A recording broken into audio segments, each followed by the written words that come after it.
Sebelum ceritanya dimulai, silakan tulis di kolom komentar dari daerah mana saja teman-teman yang menonton cerita ini. Jangan lupa like dan subscribe agar channel ini bisa semakin berkembang dan bisa mempersembahkan cerita yang lebih menarik lagi. Tanah merah itu masih basah, baru saja dipadatkan oleh tangan-tangan penggali kubur yang bekerja dalam diam. Aroma bunga melati dan mawar yang ditaburkan di atasnya bercampur dengan bau khas tanah sehabis hujan, menciptakan sebuah wewangian duka yang menusuk hingga ke tulang. Aku, Alina, berdiri mematung di sana. Mataku bengkak dan perih. Rasanya sudah tidak ada lagi air mata yang bisa keluar.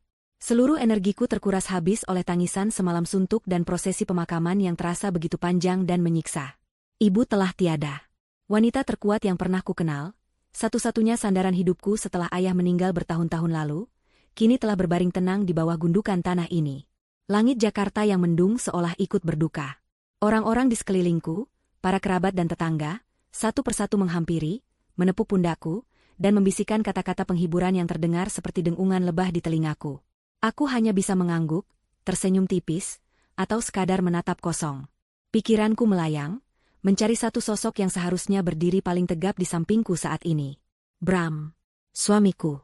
Sejak semalam, saat kabar duka itu datang, batang hidungnya tak terlihat. Panggilan teleponku tak pernah diangkat. Puluhan pesanku hanya centang dua abu-abu, tak pernah berubah biru. Aku mencoba berpikir positif. Mungkin dia sedang sibuk dengan proyek penting di kantornya. Mungkin ponselnya mati. Mungkin dia sedang dalam perjalanan dan terjebak macet parah. Ratusan kemungkinan kusimpan di kepala, menolak untuk percaya pada kemungkinan terburuk yang mulai merayap di sudut hatiku. Alina, yang sabar ya, nak.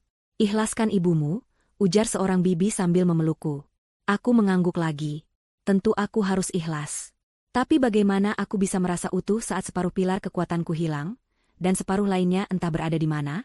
Mataku terus menyapu kerumunan pelayat yang mulai berangsur-angsur pulang. Tidak ada Bram. Tidak ada suamiku. Rasa dingin yang aneh mulai menjalar di punggungku, lebih dingin dari udara sore itu. Rasa takut dan kecewa mulai mengalahkan rasa duka. Apakah pekerjaannya benar-benar lebih penting daripada pemakaman ibu mertuanya sendiri? Apakah dia tidak peduli melihatku hancur seperti ini? Doa terakhir dipanjatkan. Gundukan tanah itu kini telah sepi, hanya menyisakan aku dan beberapa sepupu yang setia menemani. Aku berjongkok, mengusap nisan kayu yang masih baru itu dengan jemari yang gemetar. Ibu, Alina sendirian sekarang, bisikku, dan pertahananku pun jebol. Air mata yang kukira sudah kering, kembali mengalir deras. Isak tangisku terdengar pilu, memecah kesunyian di pemakaman itu. Di tengah isak tangis yang memilukan itu, ponsel di dalam genggamanku bergetar. Sebuah notifikasi pesan masuk. Jantungku berdebar kencang. Harapan membuncah di dada. Pasti ini Bram. Pasti dia akan menjelaskan semuanya, meminta maaf karena terlambat, dan mengatakan dia sedang dalam perjalanan untuk memelukku. Dengan napas yang tersengal dan pandangan yang kabur oleh air mata, aku membuka pesan itu. Bukan.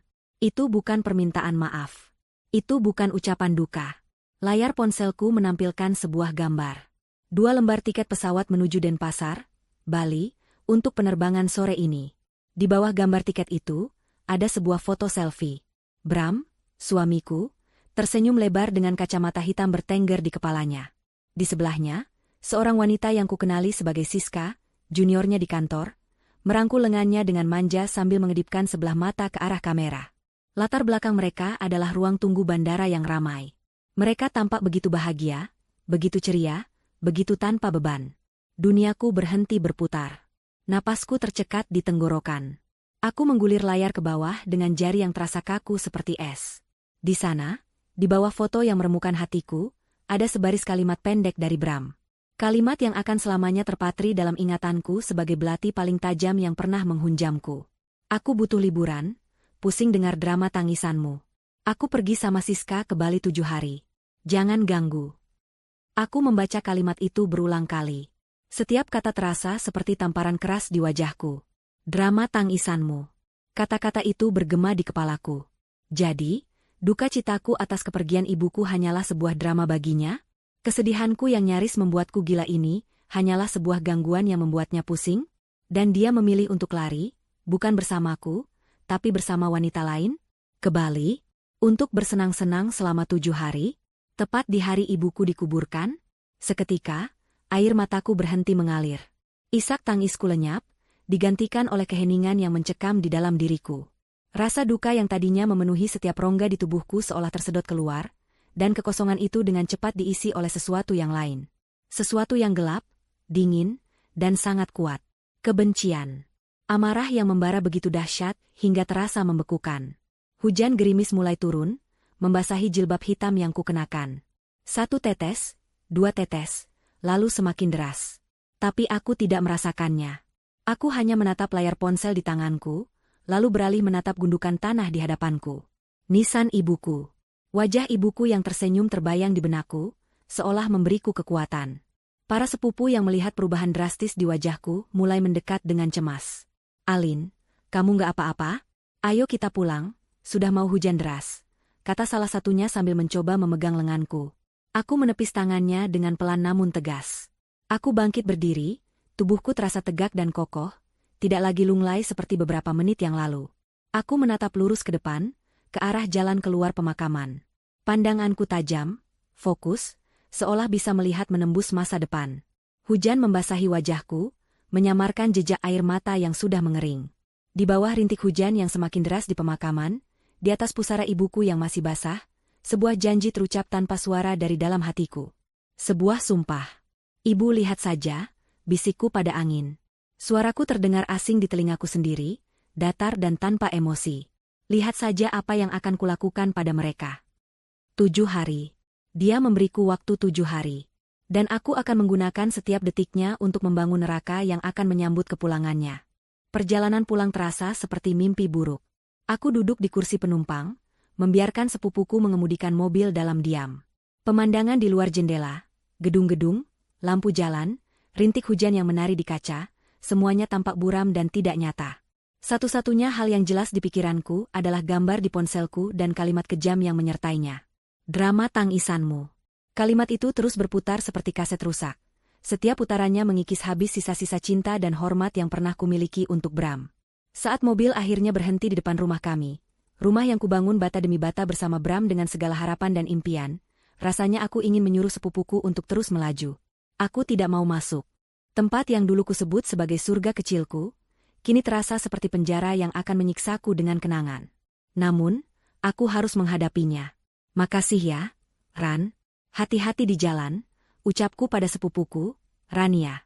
"Lin, kamu yakin mau sendirian? Aku temani ya malam ini," tawarnya dengan wajah penuh kekhawatiran. Aku menggeleng pelan, mencoba memaksakan seulas senyum.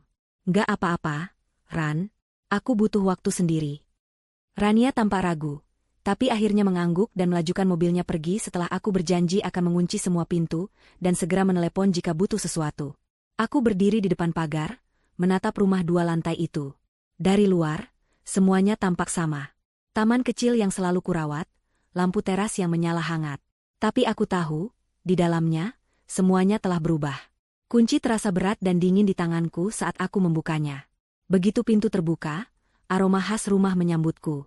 Campuran antara pengharum ruangan beraroma lavender, sisa aroma masakan dari dapur, dan yang paling menyakitkan, aroma parfum Bram yang samar-samar tertinggal di udara.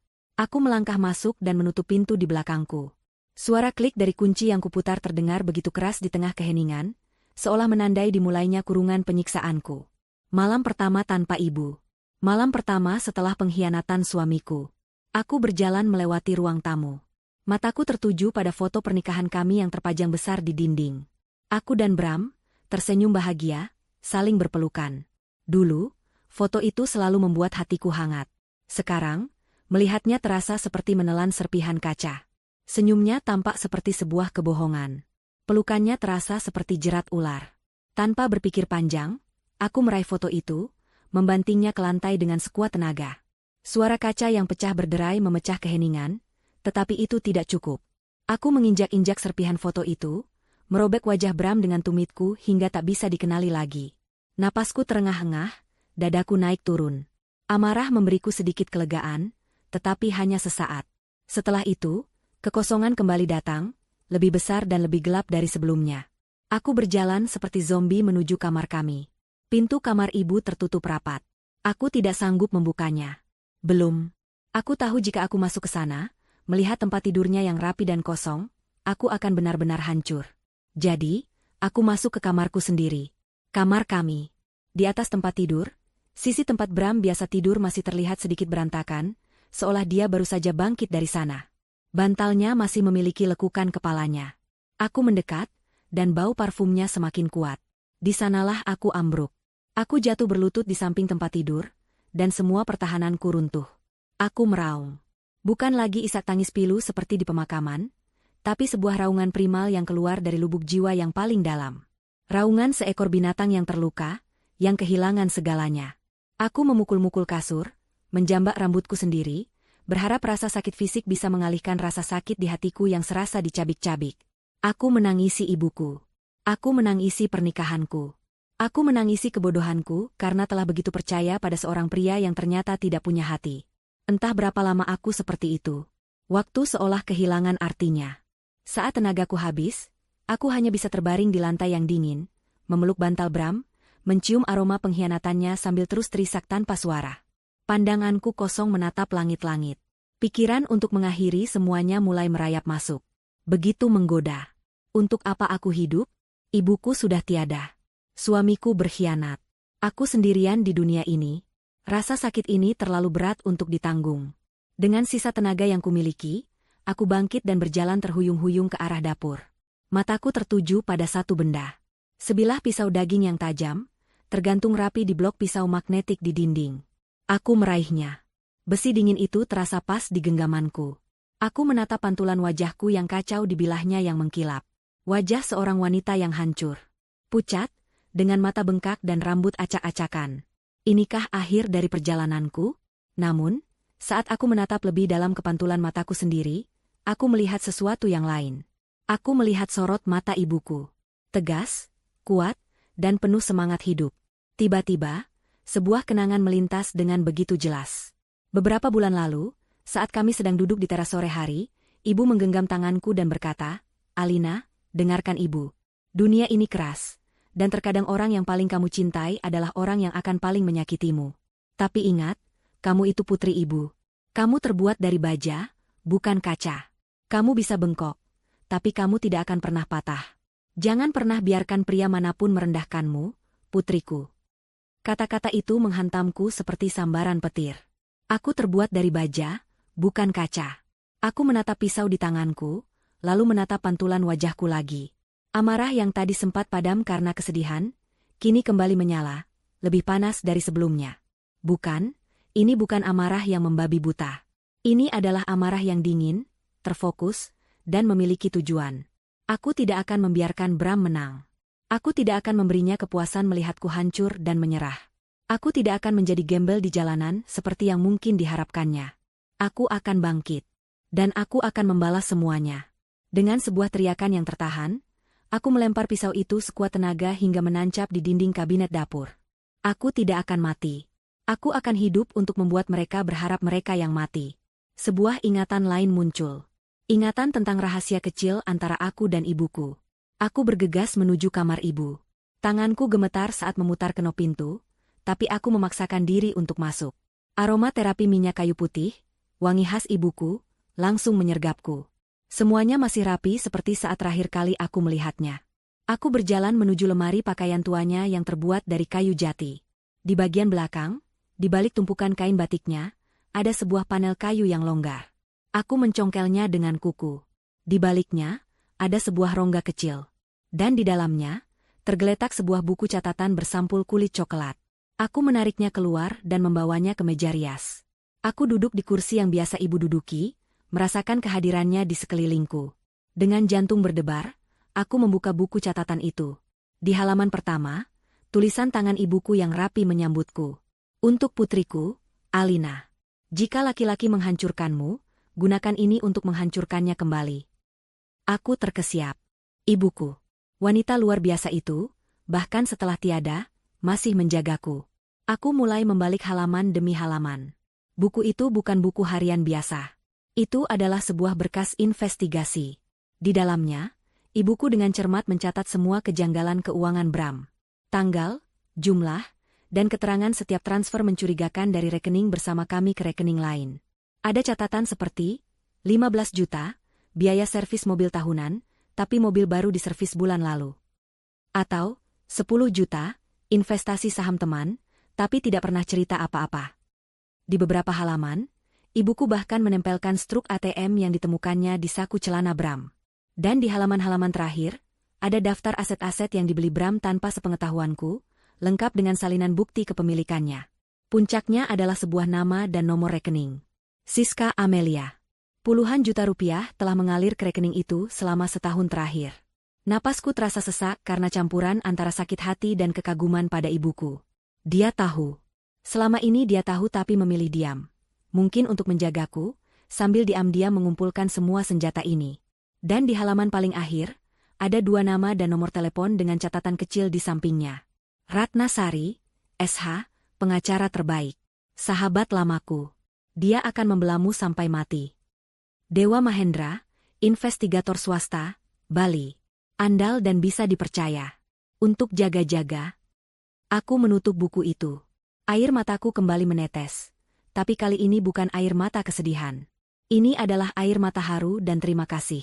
Ibuku tidak meninggalkanku sendirian. Dia telah mewariskan sebuah peta perang. Dia telah memberiku semua amunisi yang kubutuhkan. Malam pertama di neraka pribadiku akan segera berakhir. Mulai besok, fajar akan menyingsing, dan aku akan memulai perburuanku. Aku memeluk buku catatan itu erat-erat di dadaku. Terima kasih, Bu, bisikku pada kamar yang sunyi. Sekarang, biarkan putrimu ini yang berperang. Aku terbangun di sofa ruang tamu dengan leher yang kaku dan punggung yang sakit. Sinar matahari pagi menembus celah gorden, menyorot langsung ke tumpukan serpihan kaca dan sobekan foto pernikahan kami yang masih berserakan di lantai. Untuk sesaat, aku merasa bingung, seolah baru saja bangun dari mimpi yang sangat panjang dan mengerikan. Lalu, ingatan itu datang menghantam tanpa ampun. Ibuku. Pemakaman. Pesan dari Bram. Semuanya nyata. Rasa sakit itu kembali menusuk, mencoba menarikku kembali ke dalam jurang keputusasaan. Aku memejamkan mata, ingin kembali tertidur dan melupakan segalanya. Namun, mataku menangkap keberadaan buku catatan bersampul kulit coklat yang tergeletak di atas meja kopi, tepat di sampingku. Aku meraihnya, jemariku menelusuri ukiran sederhana di sampulnya. Untuk putriku, tulisan tangan ibuku seolah memanggilku, menarikku dari tepi jurang. Aku bukan lagi Alina yang malang. Aku bukan lagi korban yang pasrah. Semalam, aku telah membuat keputusan. Dan hari ini adalah hari pertama dari perangku. Dengan energi baru yang entah datang dari mana, aku bangkit. Aku tidak mempedulikan pecahan kaca di lantai. Langkah pertamaku adalah menuju kamar mandi. Aku menatap cermin dan nyaris tidak mengenali wanita di hadapanku. Matanya merah dan bengkak, kantung mata hitam melingkarinya, rambutnya kusut masai, dan wajahnya pucat pasi. Inilah wajah kehancuran. Inilah wajah yang ditertawakan Bram dan selingkuhannya di Bali. Amarah kembali menghangatkan darahku yang terasa dingin. Aku menyalakan shower dengan air paling dingin yang bisa kutahan, membiarkan air es itu mengguyur tubuhku, menyetrum setiap sel sarafku hingga terjaga sepenuhnya. Aku ingin merasakan sakit, sakit yang bisa kukendalikan, untuk menggantikan sakit hati yang tidak bisa kukontrol. Setelah mandi dan berganti pakaian dengan kemeja bersih dan celana panjang, pakaian kerja, pakaian perang, aku kembali ke ruang tamu. Dengan hati-hati, aku memunguti setiap serpihan kaca, memasukkannya ke dalam kantong sampah. Aku mengambil sobekan foto wajahku dan menyimpannya di laci, tetapi sobekan foto wajah Bram kuremas menjadi bola kecil dan kulempar ke tempat sampah dengan perasaan puas. Membersihkan kekacauan fisik ini terasa seperti langkah pertama membersihkan kekacauan dalam hidupku. Setelah rumah kembali rapi, aku membuat secangkir kopi hitam pekat, tanpa gula. Aku butuh pikiran yang jernih dan tajam hari ini. Sambil memegang cangkir yang masih panas, aku duduk di meja makan dengan buku catatan ibuku dan ponselku. Aku membukanya kembali ke halaman terakhir. Ratna Sari, SH. Aku menatap nama dan nomor telepon itu. Ada sedikit keraguan. Bagaimana aku harus memulai percakapan ini? Haruskah aku menangis? Haruskah aku terdengar tegar? Menceritakan pengkhianatan suamiku kepada orang asing, meskipun dia sahabat ibuku, terasa begitu memalukan. Lalu aku teringat wajah ibuku. Dia tidak akan mau melihatku ragu. Dia menyiapkan ini semua untukku. Menarik napas dalam-dalam, aku menekan nomor itu. Nada sambung terdengar beberapa kali, setiap detiknya terasa seperti 1 jam. Halo? Dengan Ratna Sari. Sebuah suara wanita yang tenang, tegas, dan berwibawa menjawab dari seberang. Jantungku berdebar kencang. Selamat pagi, Ibu Ratna. Maaf mengganggu. Saya Alina, putri dari almarhumah Ibu Riana. Suaraku sedikit bergetar saat menyebut nama ibuku. Keheningan sejenak di ujung sana, lalu suara Ibu Ratna berubah menjadi lebih lembut, penuh simpati. Alina? Ya Tuhan, Nak. Tante turut berduka cita yang sedalam-dalamnya atas kepergian Riana. Tante baru dengar kabarnya tadi malam dari kerabat. Maaf sekali Tante tidak bisa datang, sedang ada urusan mendesak di luar kota. Bagaimana keadaanmu, Nak? Kehangatan suaranya membuat pertahananku goyah. Aku menelan ludah, menahan isakan yang mencoba keluar. Saya baik-baik saja, Tante. Terima kasih. Kamu tidak terdengar baik-baik saja, ujarnya dengan lembut. Ada apa, Alina? Jangan ragu untuk bicara. Ibumu adalah sahabat terbaikku. Kamu sudah seperti putriku sendiri. Kata-kata itu adalah yang kubutuhkan. Aku menarik napas lagi, kali ini lebih stabil. Tante, saya menelepon karena saya menemukan sebuah buku catatan milik ibu. Di halaman terakhir, ada nama dan nomor telepon Tante. Ah, buku itu, suara Ibu Ratna terdengar berubah, kembali menjadi tajam dan profesional. Ibumu pernah menceritakannya padaku. Dia memintaku untuk membantumu jika suatu saat kamu membutuhkannya. Jadi, waktunya sudah tiba. Sudah, Tante, jawabku, suaraku kini mantap. Aku pun mulai menceritakan semuanya. Dari Bram yang tidak datang ke pemakaman, hingga pesan kejam yang kuterima saat aku masih berada di depan pusara ibuku. Aku menceritakan tentang foto tiket, foto selfie Bram bersama Siska, dan rencananya untuk berlibur selama 7 hari. Saat aku menceritakan isi buku catatan itu, bukti transfer, aset rahasia, dan nama Siska di dalamnya, aku bisa mendengar Ibu Ratna menarik napas tajam di seberang sana. Aku menyelesaikan ceritaku dengan suara yang dingin dan datar. Mereka sedang di Bali sekarang, bersenang-senang di atas penderitaan saya. Saya mau mereka hancur, Tante. Sehancur-hancurnya. Keheningan yang panjang menyusul. Aku sempat khawatir reaksiku terlalu ekstrim. Mungkin Ibu Ratna akan menganggapku pendendam. Tapi kemudian, dia angkat bicara, dan suaranya dipenuhi oleh amarah yang membeku. Bagus. Itu semangat yang Tante suka. Jangan pernah menangisi bajingan seperti itu, Alina. Kita akan membuatnya membayar setiap air matamu. Ibumu pasti akan bangga. Kata-katanya seperti balsam yang menenangkan sekaligus bensin yang menyulut apiku. Apa yang harus saya lakukan sekarang, Tante? Pertama, segera foto atau pindai setiap halaman dari buku catatan ibumu. Setiap angka, setiap tulisan. Kirimkan semuanya ke email Tante sekarang juga. Itu adalah harta karun kita, bukti tak terbantahkan atas perselingkuhan dan penyelewengan dana dalam pernikahan. Kedua, jangan hubungi Bram sama sekali. Biarkan dia menikmati liburan bodohnya. Semakin dia merasa aman, semakin keras dia akan jatuh. Ketiga, kita siapkan gugatan cerai. Dengan bukti ini, kita tidak hanya akan menuntut cerai, tapi kita akan menuntut seluruh harta Gonogini, ditambah ganti rugi atas kerugian material dan imaterial. Kita akan membuatnya keluar dari pernikahan ini, hanya dengan pakaian yang melekat di badannya. Aku mendengarkan setiap kata dengan saksama, mencatatnya dalam benakku. Rasa putus asa yang semalam mencengkeramku kini telah sepenuhnya sirna, digantikan oleh fokus yang tajam. Aku punya tujuan. Aku punya sekutu. Tante, kataku, di buku itu juga ada nama lain. Dewa Mahendra, investigator di Bali. Terdengar senyum tipis dalam suara Ibu Ratna. Ibumu memang seorang visioner. Dia sudah menyiapkan segalanya. Tentu saja kita akan pakai jasanya. Tante akan memberimu instruksi. Hubungi dia. Katakan kamu dapat referensi dari Riana dan Ratna. Jelaskan misimu. Orang itu sangat profesional dan bisa diandalkan. Transfer biayanya menggunakan rekening pribadimu, jangan dari rekening bersama. Kita harus bergerak cepat selagi mereka masih di sana. Kita butuh bukti yang lebih kuat, bukti visual yang tidak bisa mereka sangkal di pengadilan nanti. Baik, Tante. Akan saya lakukan segera. Bagus. Tetap kuat, Alina. Mulai sekarang, Tante yang akan menjadi perisaimu. Jangan menangis lagi. Simpan tenagamu untuk tertawa di akhir cerita nanti. Panggilan itu berakhir. Aku merasa seperti seorang prajurit yang baru saja menerima perintah perang dari jenderalnya. Aku tidak lagi sendirian. Aku punya tim. Tim yang diwariskan oleh ibuku. Aku segera melakukan apa yang diperintahkan. Dengan tangan yang stabil, aku memotret setiap halaman buku catatan itu, memastikan setiap detailnya terlihat jelas, lalu mengirimkannya ke alamat email Ibu Ratna. Setelah pesan terkirim, aku kembali menatap nomor telepon Dewa Mahendra. Ini adalah langkah selanjutnya. Langkah untuk menanam mata-mata di surga palsu mereka. Hari ketiga. 2 hari telah berlalu sejak aku berdiri di depan makam ibuku. 2 hari yang terasa seperti seumur hidup. Pagi ini, aku tidak lagi terbangun di sofa. Aku tidur di kamar tamu, menolak untuk menodai diriku dengan tidur di ranjang yang pernah kugunakan bersama seorang pengkhianat. Rutinitasku pagi ini berbeda. Tidak ada lagi air mata. Yang ada hanya kopi hitam, buku catatan ibuku, dan sebuah misi. Setelah mengirimkan semua bukti kepada Ibu Ratna kemarin, fokusku hari ini adalah Dewa Mahendra, sang investigator swasta di Bali. Menghubunginya terasa berbeda dengan menghubungi Ibu Ratna. Jika Ibu Ratna adalah dukungan moral dan hukum, maka Pak Dewa adalah senjata rahasiaku. Dia adalah ujung tombak dalam operasi senyap ini. Aku menatap nomornya cukup lama, menyusun kata-kata yang tepat di kepalaku. Aku harus terdengar tenang, profesional, dan berkuasa.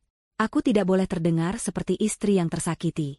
Aku adalah klien yang memberikan pekerjaan. Akhirnya, aku menekan tombol panggil. Suara seorang pria yang dalam dan tenang menjawab setelah 2 dering. Dewa Mahendra. Selamat pagi, Pak Dewa. Nama saya Alina. Saya mendapatkan kontak Anda dari Ibu Riana dan Ibu Ratnasari. Riana dan Ratna, gumamnya, ada sedikit nada kehangatan dalam suaranya. 2 wanita hebat. Saya turut berduka atas kepergian Ibu Riana. Ada yang bisa saya bantu, Bu Alina?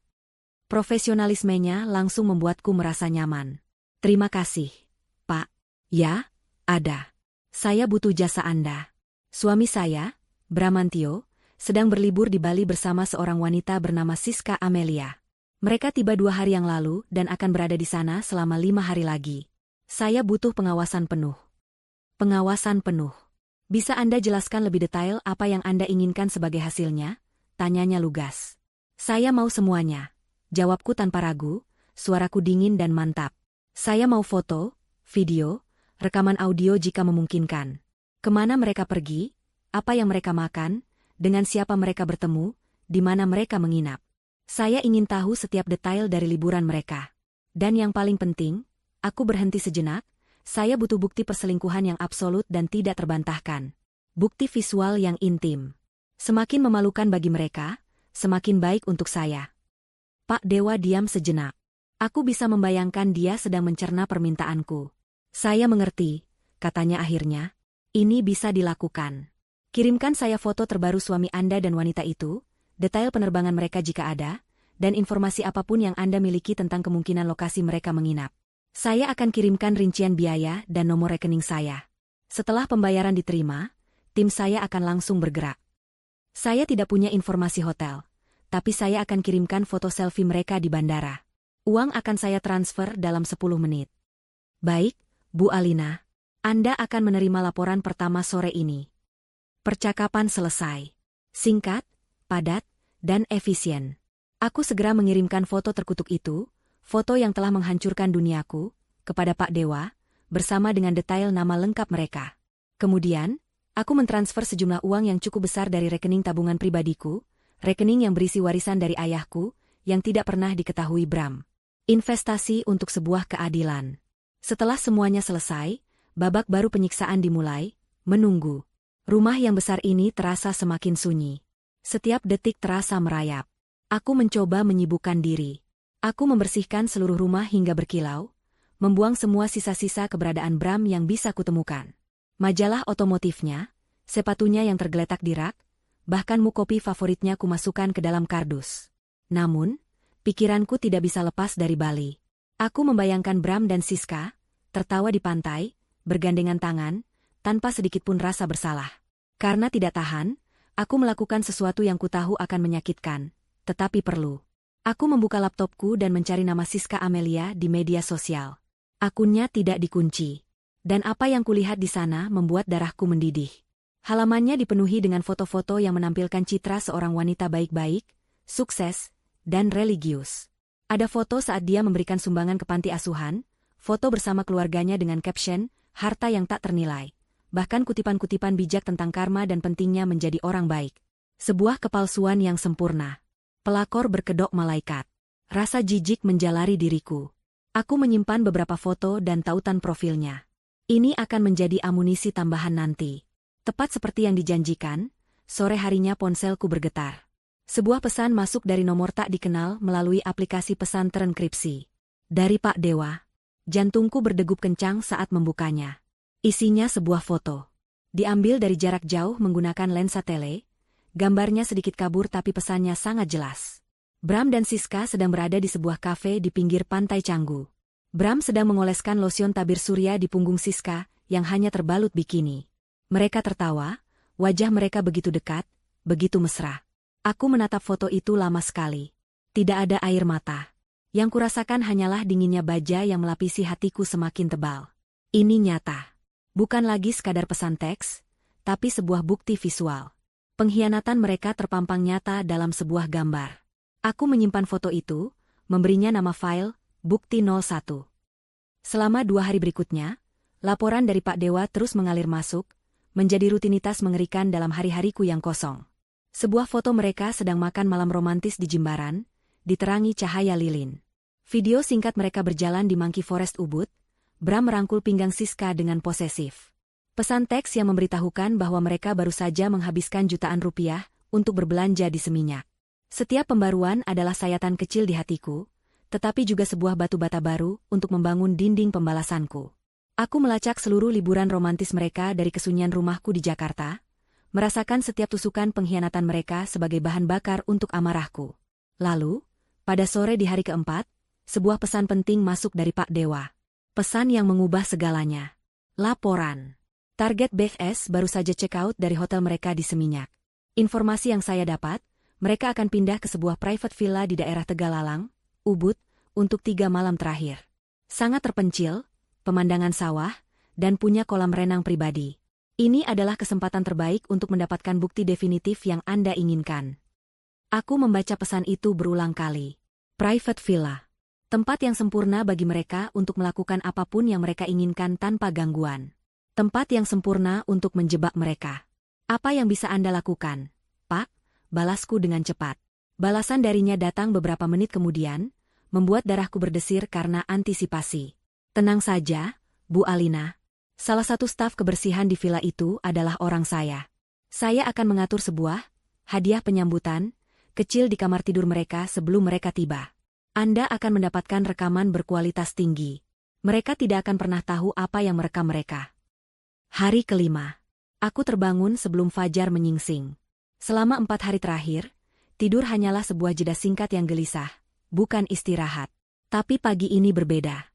Ada energi gugup yang mengalir di pembuluh darahku, campuran antara rasa takut dan antisipasi yang luar biasa. Hari ini adalah harinya. Hari di mana Pak Dewa akan memasang jebakannya. Villa pribadi di Ubud. Kolam renang.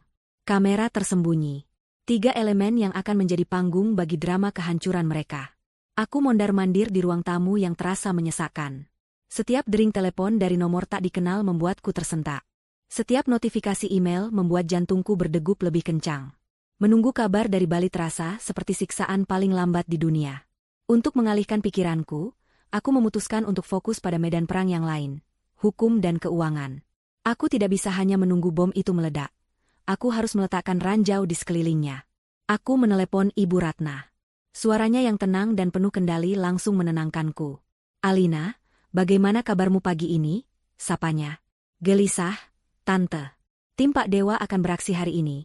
Jawabku, mencoba menjaga suaraku agar tetap stabil. Bagus. Biarkan mereka bekerja di sana. Kita kerjakan bagian kita di sini, katanya dengan efisien. Tante sudah selesai menyusun draft gugatan cerai dan permohonan sita aset sementara. Draftnya sangat kuat. Semua bukti dari buku catatan ibumu sudah Tante lampirkan. Setiap rupiah yang dia kirimkan pada perempuan itu akan kita hitung sebagai utang yang harus dia bayar kembali padamu. Tapi Tante butuh tanda tanganmu di beberapa surat kuasa hari ini juga, agar kita bisa segera mendaftarkannya ke pengadilan besok pagi. Saya akan ke sana sekarang, Tante. Bagus. Bersiaplah, Alina. Begitu kamu menandatangani surat-surat ini, tidak ada lagi jalan untuk kembali. Saya tidak pernah berniat untuk kembali, jawabku dengan dingin. Perjalanan menuju kantor Ibu Ratna terasa seperti perjalanan seorang prajurit menuju markas komando sebelum pertempuran besar. Kantornya berada di sebuah gedung tinggi di pusat kota, dunia yang terasa begitu jauh dari rumahku yang sunyi dan penuh duka. Ruangannya tidak terlalu besar, tetapi rapi dan dipenuhi rak-rak buku hukum yang tebal. Semuanya terasa solid dan meyakinkan. Ibu Ratna menyambutku dengan pelukan hangat yang singkat namun tulus. Di matanya, aku melihat sorot mata ibuku, kuat dan protektif.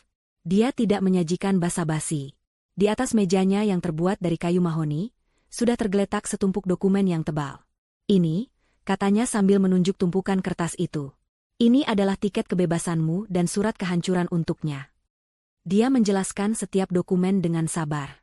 Gugatan cerai yang menuntut hak asuh penuh atas rumah dan aset bersama lainnya atas dasar perzinahan.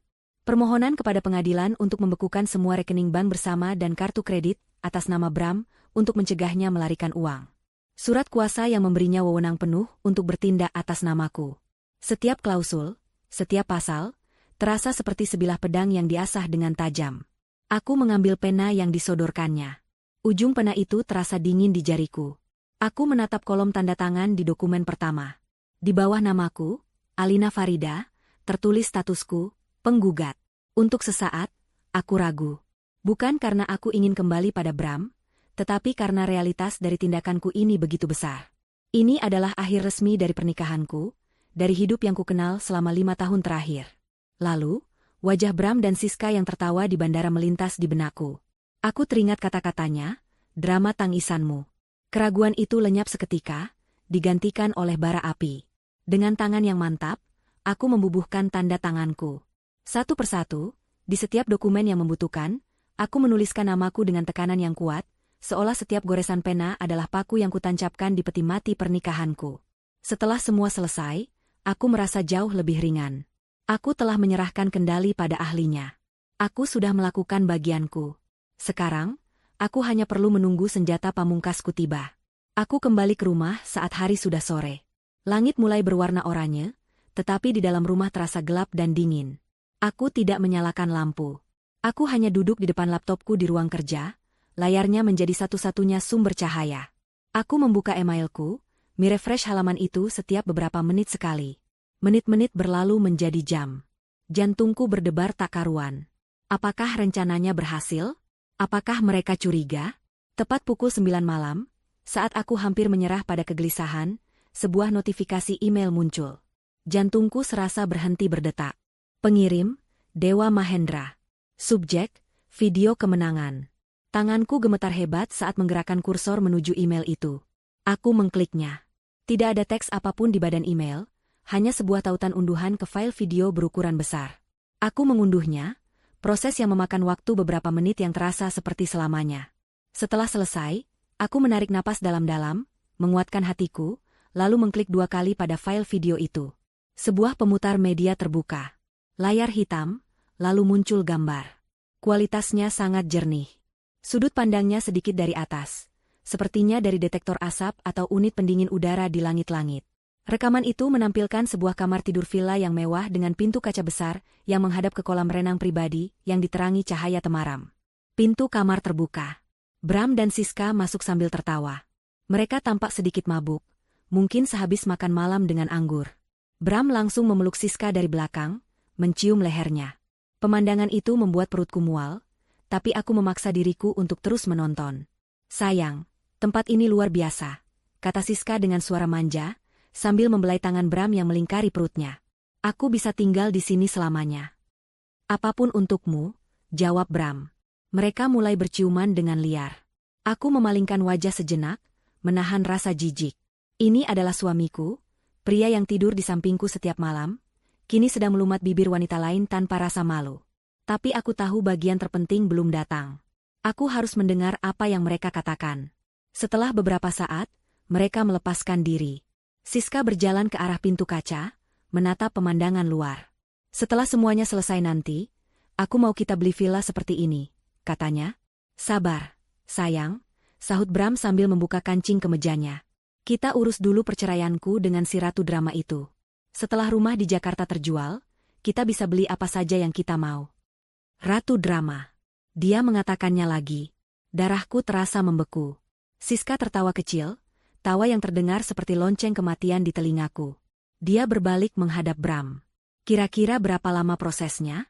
Aku sudah nggak sabar. Nih, nanti kalau sudah cerai, rumah itu kita jual saja, sayang. Terus kita keliling Eropa.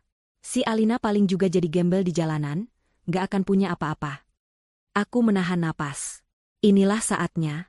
Aku condongkan tubuhku lebih dekat ke layar, menunggu jawaban suamiku. Bram berjalan mendekati Siska, meraih pinggangnya, dan menatap matanya dengan tatapan memuja yang dulu pernah ia berikan padaku. Dia tersenyum. Senyum yang sama yang pernah membuatku jatuh cinta, kini tampak begitu iblis. Ide bagus, katanya dengan suara lembut yang penuh racun. Dia memang pantasnya di sana. Cukup. Aku sudah mendengar cukup. Percakapan mereka setelah itu, dan semua tindakan tak senonoh yang mereka lakukan di depan kamera tersembunyi itu, hanya menjadi bonus. Senjata utamaku adalah kata-kata mereka. Hinaan mereka. Rencana busuk mereka. Bukti bahwa ini bukan sekadar nafsu, tapi sebuah konspirasi jahat untuk menghancurkanku. Video berdurasi hampir 1 jam itu akhirnya berakhir. Layar kembali menjadi hitam. Satu-satunya suara di ruangan itu adalah suara napasku yang berat dan deru unit pendingin komputer. Aku tidak menangis. Aku tidak berteriak. Rasa sakit yang kurasakan terlalu dalam untuk diekspresikan dengan cara biasa. Rasa sakit itu telah berubah menjadi sesuatu yang lain. Sesuatu yang dingin, keras, dan tajam seperti ujung belati es. Sebuah senyum tipis yang mengerikan tersungging di bibirku. Aku memutar kembali video itu ke bagian percakapan mereka, lalu menekan tombol jeda. Wajah Bram dan Siska yang sedang tertawa puas terpampang di layarku. Aku menatap mereka. Aku punya kalian sekarang, bisikku dalam hati. Aku punya jiwa kalian di dalam laptop ini. Dengan gerakan yang tenang dan metodis, aku menyalin file video itu. Satu ke hard drive eksternal, satu ke penyimpanan cloud yang aman, dan satu lagi ke sebuah flash drive kecil yang kusimpan di laci terkunci.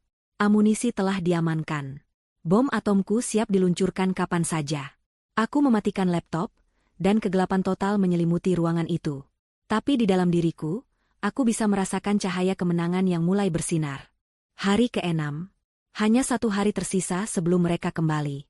Jika kemarin adalah hari penantian yang penuh kecemasan, maka hari ini adalah hari eksekusi yang penuh dengan energi dingin dan terfokus. Aku bangun dengan satu tujuan jelas.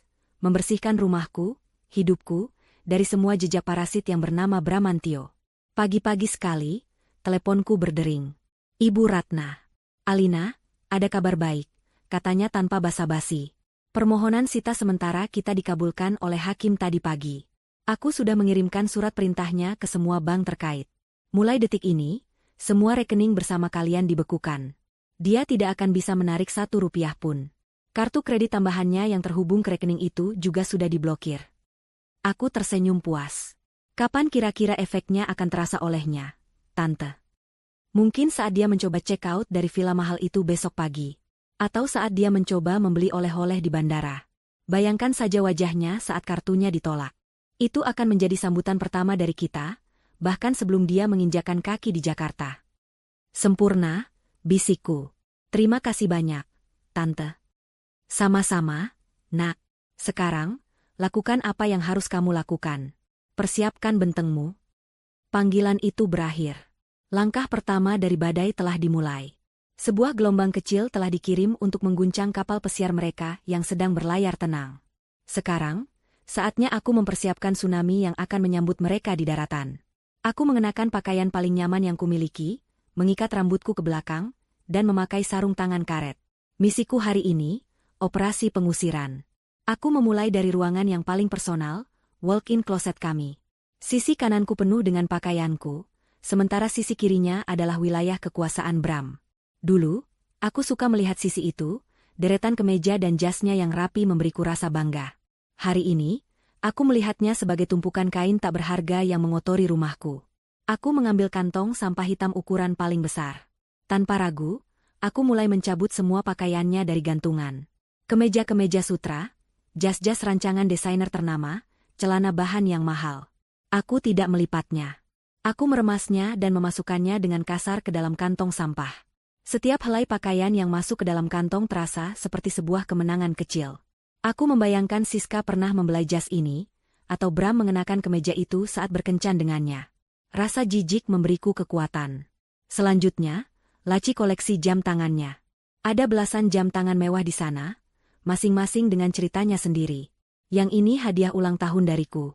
Yang itu dia beli untuk merayakan promosinya. Aku tidak peduli lagi. Aku mengambil sebuah kotak sepatu kosong dan menyapu semua jam tangan itu masuk ke dalamnya, bersama dengan puluhan dasi sutra dan penjepit dasi peraknya. Suara denting jam-jam mahal yang beradu di dalam kotak terdengar, seperti musik di telingaku. Aku bergerak ke seluruh penjuru rumah, seperti angin topan yang terfokus. Stik golfnya yang bersandar angkuh di sudut ruang kerja. Koleksi parfum mahalnya yang berjejer di meja rias. Konsol PlayStation dan tumpukan game yang sering ia mainkan sampai larut malam. Foto-fotonya bersama teman-temannya saat memancing. Semuanya. Semua yang menjadi miliknya, semua yang mendefinisikan dirinya di dalam rumah ini, aku kumpulkan. Saat membersihkan laci di nakas samping tempat tidur di sisinya, tanganku menyentuh sesuatu yang tersembunyi di bawah tumpukan kertas. Sebuah kotak beludru kecil berwarna biru tua. Jantungku berdebar sesaat. Aku tahu ini bukan untukku. Dengan jari yang dingin, aku membukanya. Di dalamnya, terbaring sebuah cincin berlian yang indah. Modelnya modern dan berkilauan di bawah cahaya lampu. Jauh lebih indah dari cincin pertunangan yang pernah Bram berikan padaku. Di bawah bantalan cincin itu, terselip sebuah kartu kecil. Tulisan tangan Bram yang sangat kukenali tergores di sana. Untuk Siska, calon istriku satu-satunya. Kita akan memulai hidup baru kita segera. Aku membacanya. Tidak ada kejutan. Tidak ada rasa sakit yang baru. Aku sudah mati rasa. Video semalam sudah membuktikan semuanya. Ini hanyalah konfirmasi fisik.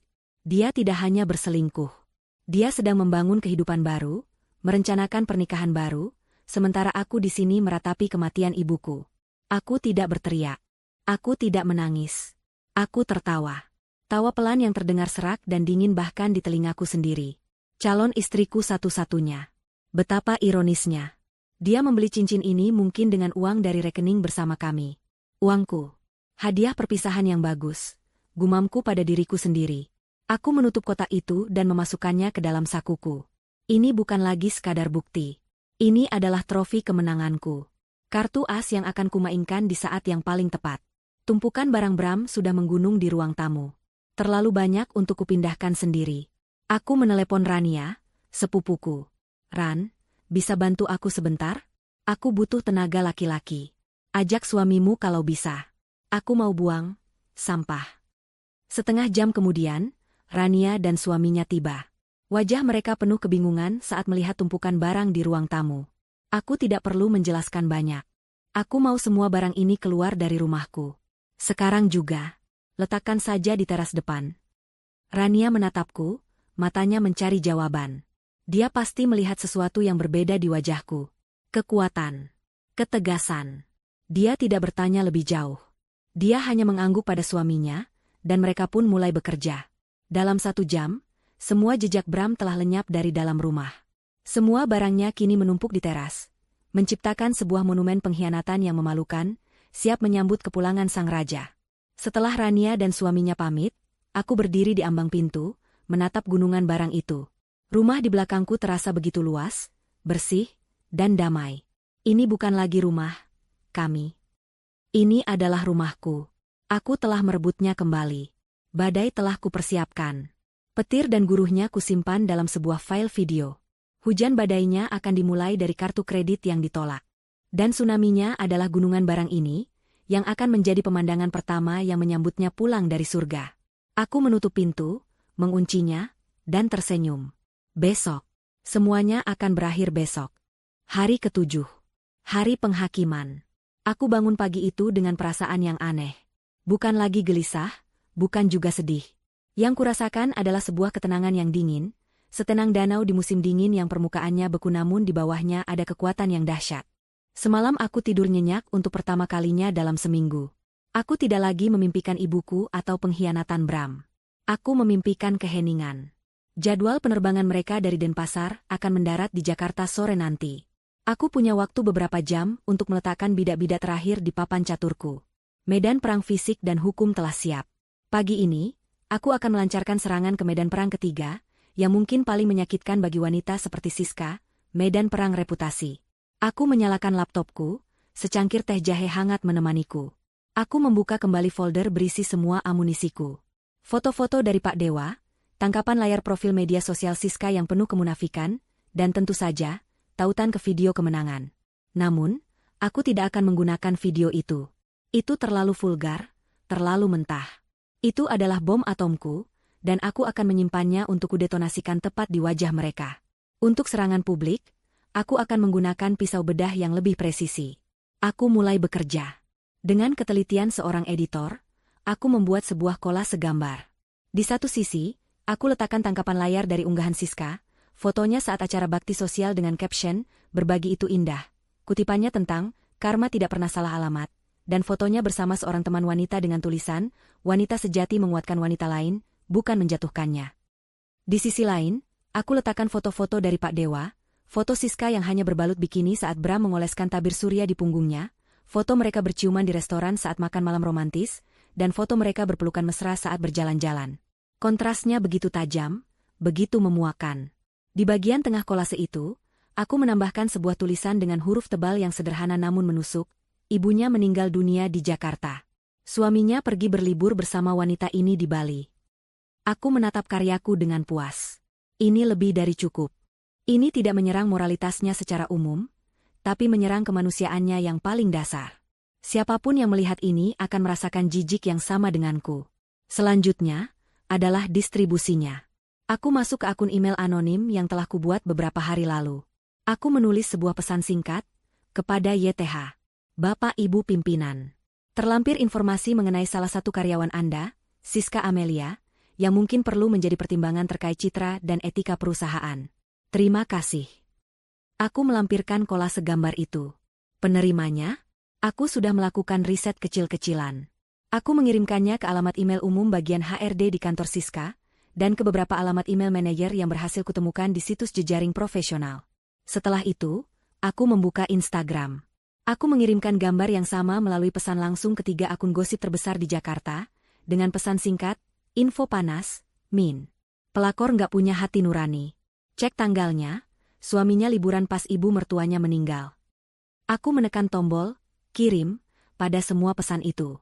Misil digitalku telah meluncur. Aku menghitung waktunya dengan cermat.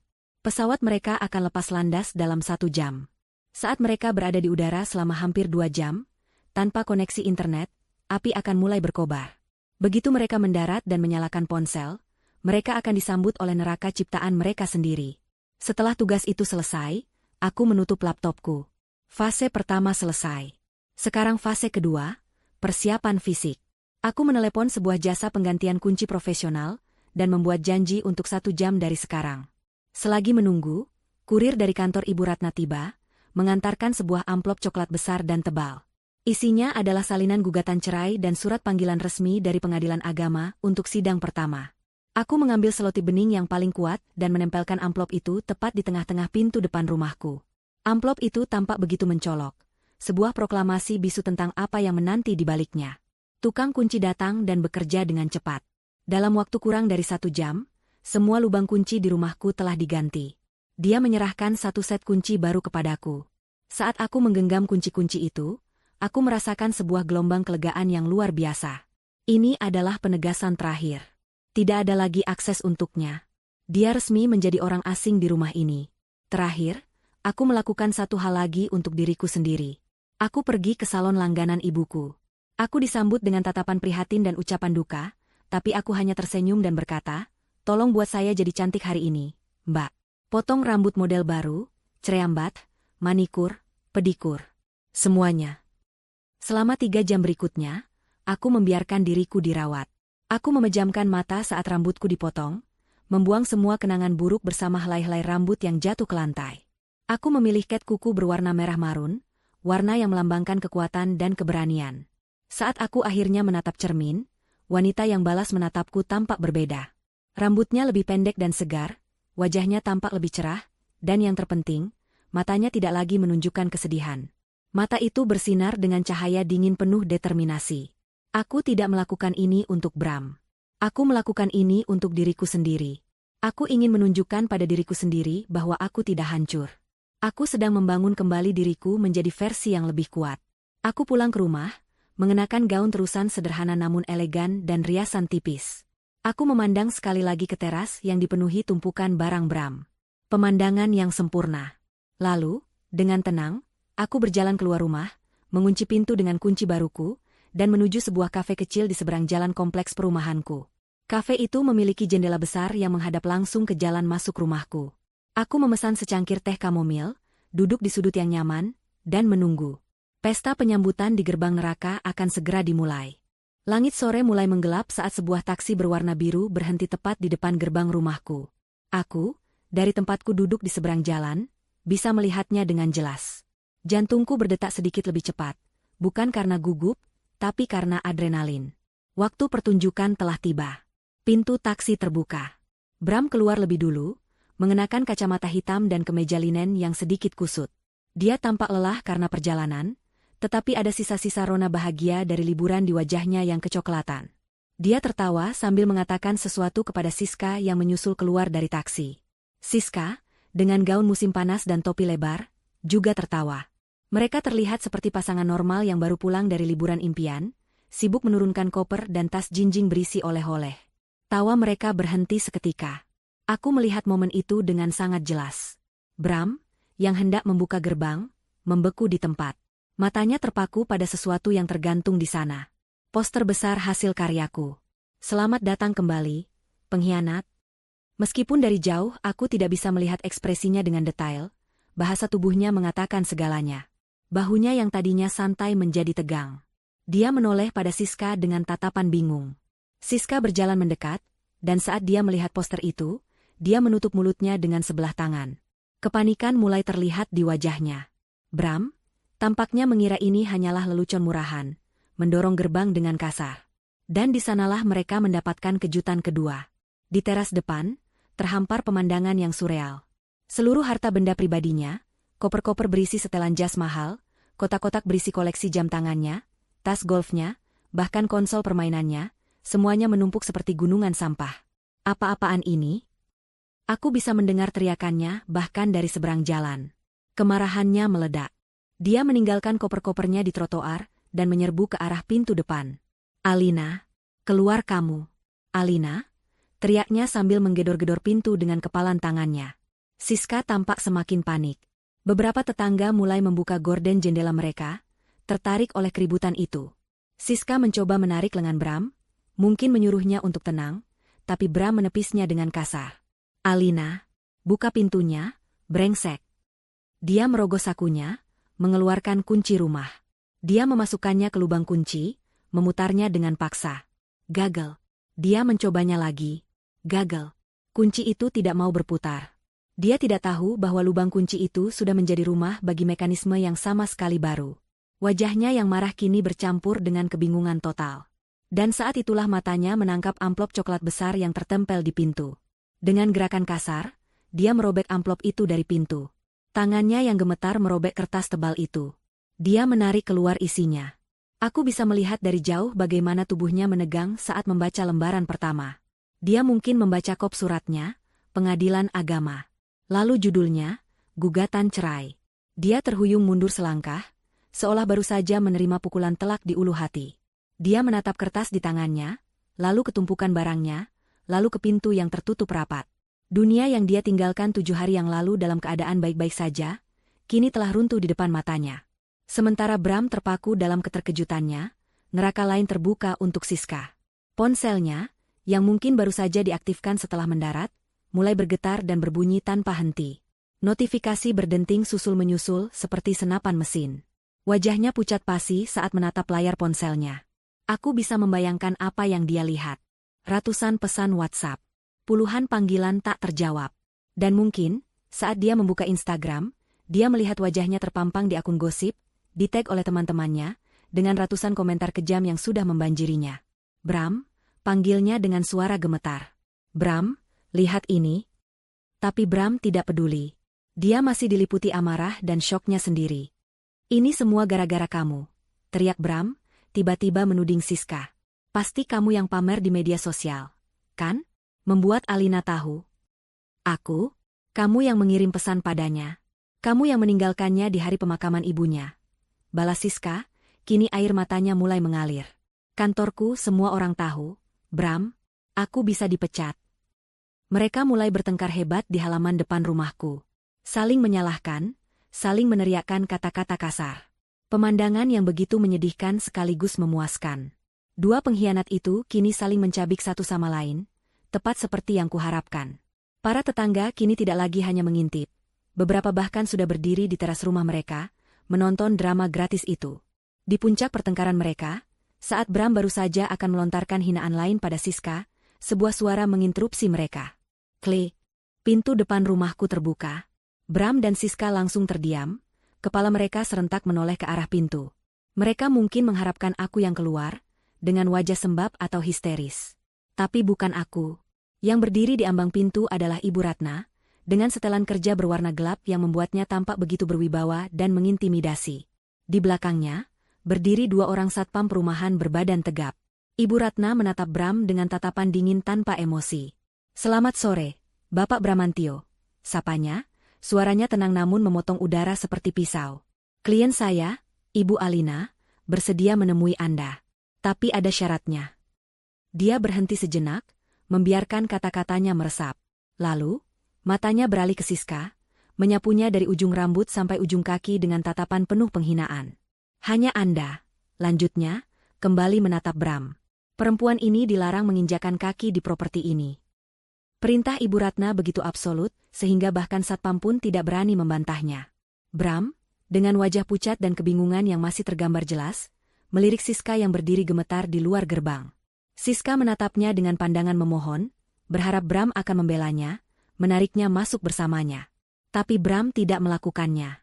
Di bawah tatapan tajam Ibu Ratna, dia memilih untuk menyelamatkan dirinya sendiri. Dia berbalik, meninggalkan Siska di tengah cemoohan para tetangga yang kini sudah berkumpul, dan melangkah masuk ke dalam rumah yang pernah menjadi miliknya. Pintu ditutup di belakangnya, meredam suara isak tangis Siska yang mulai terdengar. Suasana di dalam rumah begitu kontras dengan kekacauan di luar. Hening. Bersih. Udara terasa segar, tidak ada lagi jejak parfumnya atau bau sepatunya yang biasa tergeletak di dekat pintu. Semua pernak-pernik pribadinya telah lenyap, seolah keberadaannya selama 5 tahun terakhir telah dihapus dalam 1 hari. Ruang tamu itu, yang dulu penuh dengan tawa dan kehangatan palsu mereka, kini terasa seperti lobi kantor pengacara yang dingin dan steril. Dan di sanalah dia. Alina. Dia duduk dengan anggun di sofa tunggal yang menghadap ke pintu. Bukan lagi wanita berwajah sembab yang ditinggalkannya 7 hari lalu. Wanita di hadapannya adalah orang yang sama sekali berbeda. Rambutnya dipotong pendek dengan model yang modern, menonjolkan lehernya yang jenjang. Dia mengenakan gaun sederhana berwarna navy yang membalut tubuhnya dengan sempurna. Riasan di wajahnya tipis, namun berhasil menonjolkan matanya yang kini menatap Bram dengan sorot yang tajam dan tak terbaca. Di tangannya, dia memegang secangkir teh yang uapnya mengepul tipis. Dia tampak begitu tenang, begitu berkuasa, seolah dia adalah seorang ratu yang sedang menerima audiensi dari seorang pesuruh yang lancang. Pemandangan itu membuat amarah Bram yang sempat padam karena syok, kembali menyala. Dia tidak menyangka akan disambut seperti ini. Dia mengharapkan air mata, teriakan, drama. Bukan ketenangan yang mengintimidasi ini. Ini adalah rumahnya juga, dan wanita ini bertingkah seolah dia adalah pemilik tunggal. "Alina, apa maksud semua ini?" bentaknya, suaranya menggema di ruangan yang sunyi. Dia menunjuk ke arah pintu. "Tumpukan barang di luar? Surat dari pengadilan? Kamu sudah gila?" Alina tidak menjawab. Dia hanya menyesap tehnya perlahan. Matanya tidak pernah lepas dari wajah Bram yang memerah karena marah. Keheningannya membuat Bram semakin murka. "Jawab aku. Kenapa kamu melakukan ini padaku? Mempermalukanku di depan tetangga? Apa salahku?" Dia melanjutkan, langkahnya membawanya lebih dekat ke tengah ruangan. "Aku cuma butuh liburan. Aku stres, Alina. Ibumu sakit, suasana rumah jadi suram, aku penat. Aku cuma butuh sedikit waktu untuk menyegarkan pikiran. Dan beginikah balasanmu? Kamu mengusirku dari rumahku sendiri?" Dia berhenti, napasnya terengah-engah. Dia menunggu reaksi. Jeritan. Bantahan. Apa saja. Tapi Alina tetap diam. Dia meletakkan cangkir tehnya di atas meja dengan gerakan pelan tanpa suara. Tatapannya masih terkunci pada Bram. Dia membiarkan Bram berbicara, membiarkan suaminya itu menggali kuburnya sendiri lebih dalam dengan setiap kata yang keluar dari mulutnya. Dan perempuan itu, lanjut Bram, kini suaranya sedikit lebih pelan, mencoba memainkan peran sebagai korban. Siska tidak ada hubungannya dengan ini semua. Dia cuma teman kantor yang kebetulan mau menemaniku. Kamu salah paham, Alina. Kamu terlalu banyak nonton sinetron. Selalu berlebihan, selalu mendramatisir keadaan. Bram. Kata itu lagi. Kata yang menjadi pemicu segalanya. Alina melihat Bram sudah kehabisan kata-kata. Amarahnya sudah mencapai puncak dan kini mulai mereda, berganti dengan napas yang memburu. Inilah saatnya. Tanpa mengucapkan sepatah kata pun, Alina mengulurkan tangannya dan mengambil sebuah remote control dari atas meja. Dia mengarahkannya ke televisi layar datar berukuran besar yang tergantung di dinding di seberang sofa. Dengan satu klik, layar televisi yang tadinya hitam kini menyala. Bram menoleh ke arah televisi, alisnya berkerut. Apalagi ini? Apakah Alina akan menunjukkan slideshow foto-foto pernikahan mereka untuk membuatnya merasa bersalah? Layar menampilkan sebuah gambar. Sebuah kamar tidur villa yang mewah. Pintu kaca. Kolam renang pribadi. Pemandangan yang sangat familiar. Itu adalah villa yang baru saja ditinggalkannya pagi tadi. Jantung Bram mulai berdebar sedikit lebih kencang. Ini rekaman CCTV? Tapi dari mana? Lalu, pintu kamar di layar itu terbuka. Sesosok pria dan wanita masuk sambil tertawa. Dirinya. Dan Siska. Wajah Bram berubah seketika. Dari marah menjadi bingung, lalu berubah menjadi horor saat dia menyadari apa yang sedang terjadi. Dia menatap layar, lalu menatap Alina yang duduk tenang di sofa. Wajah Alina tetap tanpa ekspresi. Video itu terus berputar, dengan kualitas suara yang sangat jernih. Bram mendengar suaranya sendiri, suaranya yang mesra saat memeluk Siska dari belakang. Dia mendengar suara Siska yang manja saat membicarakan masa depan mereka. Lalu, bagian yang paling mengerikan itu tiba. Kita urus dulu perceraianku dengan si ratu drama itu. Suara Bram sendiri terdengar begitu jelas, begitu congkak, memenuhi ruangan. Tubuh Bram menegang. Dia merasa darahnya surut dari wajahnya. Lalu suara Siska menyahut, nanti kalau sudah cerai, rumah itu kita jual saja, sayang. Terus kita keliling Eropa. Si Alina paling juga jadi gembel di jalanan, gak akan punya apa-apa. Bram menelan ludah, tenggorokannya terasa kering seperti gurun. Dia ingin berteriak, mematikan televisi itu, tapi tubuhnya seolah lumpuh. Dia terpaksa menonton dan mendengarkan dosa-dosanya sendiri. Dia melihat dirinya di layar tersenyum pada Siska, senyum seorang iblis. Dan dia mendengar jawaban finalnya, jawaban yang menyegel nasibnya. Ide bagus. Dia memang pantasnya di sana. Setelah percakapan itu, video terus berlanjut ke adegan-adegan yang lebih intim. Setiap gerakan, setiap desahan, setiap ciuman, semuanya terekam dengan sempurna. Itu adalah sebuah film porno pribadi, yang dibintangi oleh dirinya sendiri, dan kini ditayangkan sebagai tontonan utama di pengadilan pribadinya. Rasa malu yang luar biasa menjalari dirinya, membakar setiap inci kulitnya. Ini lebih buruk dari sekadar ketahuan selingkuh. Ini adalah rekaman pengkhianatannya yang paling hina, lengkap dengan niat jahat yang terucap dengan jelas. Dia tidak berani menatap Alina. Dia hanya bisa menunduk menatap lantai, berharap lantai itu akan terbelah dan menelannya hidup-hidup. Semua arogansinya, semua amarahnya, semua pembenaran dirinya, lenyap tak bersisa. Yang tersisa hanyalah rasa malu, takut, dan penyesalan yang terlambat. Dia hancur. Alina telah menghancurkannya bahkan tanpa perlu mengangkat suaranya. Video itu terus berputar tanpa ampun. Di tengah salah satu adegan paling memalukan, Alina akhirnya menekan tombol jeda. Gambar di layar membeku. Hening yang mencekam memenuhi ruangan, hanya dipecah oleh suara napas Bram yang terdengar berat dan putus asa. Setelah keheningan yang terasa abadi, Alina akhirnya berbicara. Ini adalah kata-kata pertama yang diucapkannya pada Bram sejak kepulangannya. Suaranya tidak bergetar. Suaranya tidak dipenuhi amarah. Suaranya terdengar begitu pelan, dingin, dan mematikan. Sekarang, katanya, matanya menatap lurus ke dalam mata Bram yang kini penuh dengan ketakutan. Kita negosiasi syarat-syarat perceraian kita di atas kertas dengan pengacaraku, atau video berdurasi 1 jam ini tayang di YouTube besok pagi? Pilih. Ultimatum Alina menggantung di udara seperti pedang Damocles. YouTube. Satu kata itu sudah cukup untuk melenyapkan sisa-sisa keberanian Bram. Dia membayangkan video itu tersebar. Dilihat oleh rekan-rekan kerjanya, atasannya, keluarganya, seluruh dunia. Karirnya akan hancur. Reputasinya akan menjadi debu. Hidupnya akan berakhir. Semua kekuatan telah berpindah tangan. Pria yang tadinya berdiri angkuh sambil berteriak, kini luruh ke lantai. Dia jatuh berlutut di depan Alina, Wajahnya yang pucat kini basah oleh air mata penyesalan yang tidak tulus. Alina, ampun, aku mohon, jangan. Isaknya, suaranya parau. Aku salah, aku hilaf. Aku minta maaf, Lin. Tolong jangan lakukan itu. Aku akan melakukan apa saja. Alina menatapnya yang bersujud di kakinya. Tidak ada rasa iba di hatinya. Tidak ada kepuasan. Yang ada hanya rasa jijik. Dia sudah selesai dengan pria ini. Dia bahkan tidak sudi lagi mendengar suaranya. Sudah terlambat untuk permintaan maaf, sahut Ibu Ratna yang sejak tadi berdiri diam di dekat pintu. Dia melangkah maju, membawa sebuah map tebal dan meletakkannya di atas meja kopi. Klien saya tidak tertarik dengan air matamu. Dia hanya tertarik pada tanda tanganmu. Bram mendongak, matanya yang merah menatap tumpukan dokumen itu. Dia tahu apa isinya. Itu adalah surat penyerahan dirinya.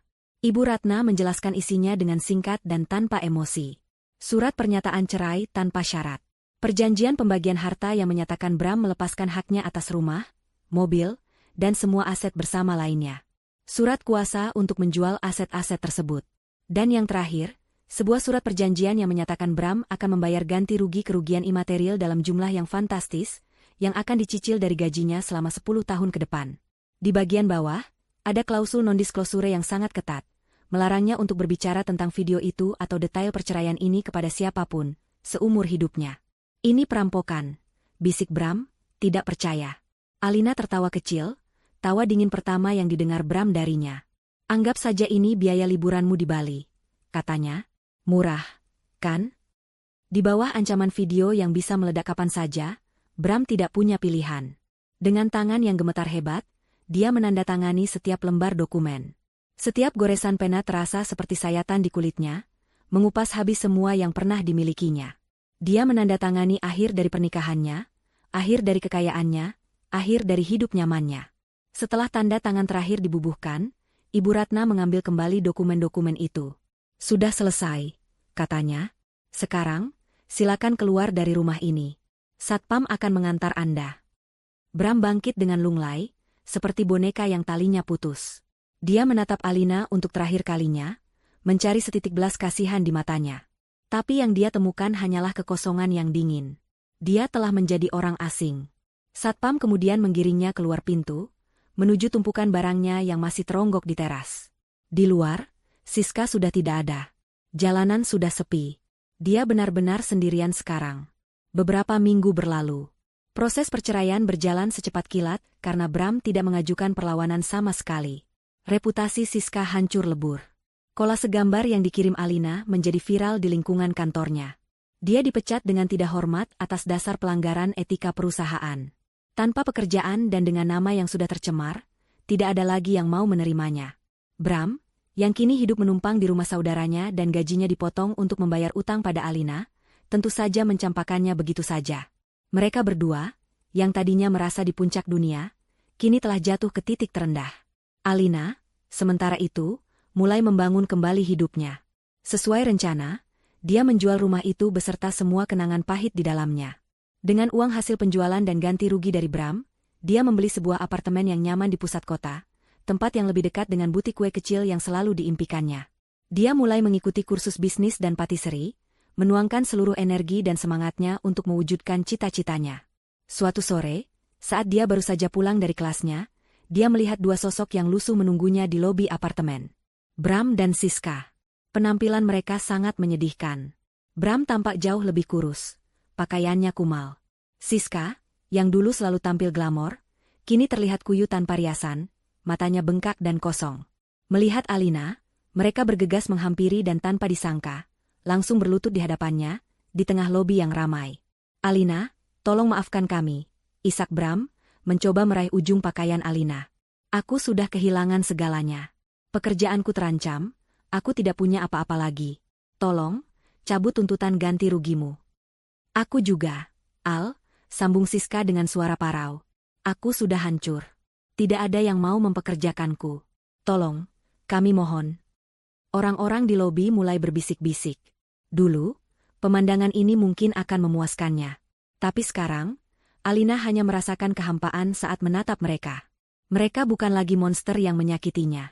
Mereka hanyalah dua orang menyedihkan yang menuai apa yang mereka tanam. Alina menatap mereka berdua yang bersujud di lantai. Tidak ada lagi amarah di matanya, hanya ada ketenangan seorang pemenang yang sudah move on. Dia membuka tasnya, mengeluarkan dompet, dan mengambil beberapa lembar uang ratusan ribu.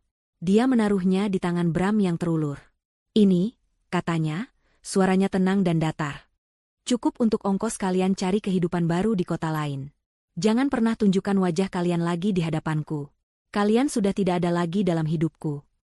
Dia tidak menunggu jawaban mereka. Dia berbalik, melangkah melewati mereka dengan anggun, dan berjalan menuju lift, meninggalkan mereka yang masih terisak di lantai lobi yang dingin. Pintu lift tertutup, memisahkannya dari masa lalunya untuk selamanya. Adegan terakhir adalah beberapa bulan kemudian. Sebuah butik kue kecil yang cantik bernama Kue Ibu baru saja dibuka. Di dalamnya, Alina, dengan celemek yang rapi, tersenyum ramah melayani para pelanggan. Butik itu ramai, dipenuhi aroma manis dari kue-kue yang baru dipanggang. Sore harinya, setelah butik tutup, Alina berkendara ke pemakaman. Langit cerah berwarna keemasan. Dia berjongkok di depan pusara ibunya yang kini sudah berumput rapi, meletakkan sebuket bunga lili putih kesukaan ibunya. "Halo, Bu," sapanya lembut, jarinya mengusap nisan yang dingin. "Lihat, Alina baik-baik saja sekarang. Butik kuenya laris manis. Bu, aku menamainya Kue Ibu, karena semua resepnya kan dari Ibu." Dia berhenti sejenak, menarik napas dalam-dalam, merasakan hembusan angin sepau-sepau yang menerpa wajahnya. "Aku sudah memaafkan mereka, Bu. Bukan untuk mereka, tapi untuk diriku sendiri. Aku tidak mau hidup dengan kebencian. Beban itu sudah kuletakkan. Aku kuat, Bu. Seperti yang selalu Ibu katakan. Dan aku bebas sekarang." Sebuah senyum tulus yang damai terukir di wajahnya, untuk pertama kalinya setelah sekian lama. Bukan senyum kemenangan yang dingin, tapi senyum kelegaan dan kebahagiaan sejati.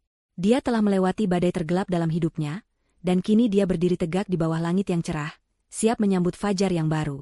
Karma telah dibayar lunas, dan di atas segalanya, dia telah menemukan kembali dirinya sendiri.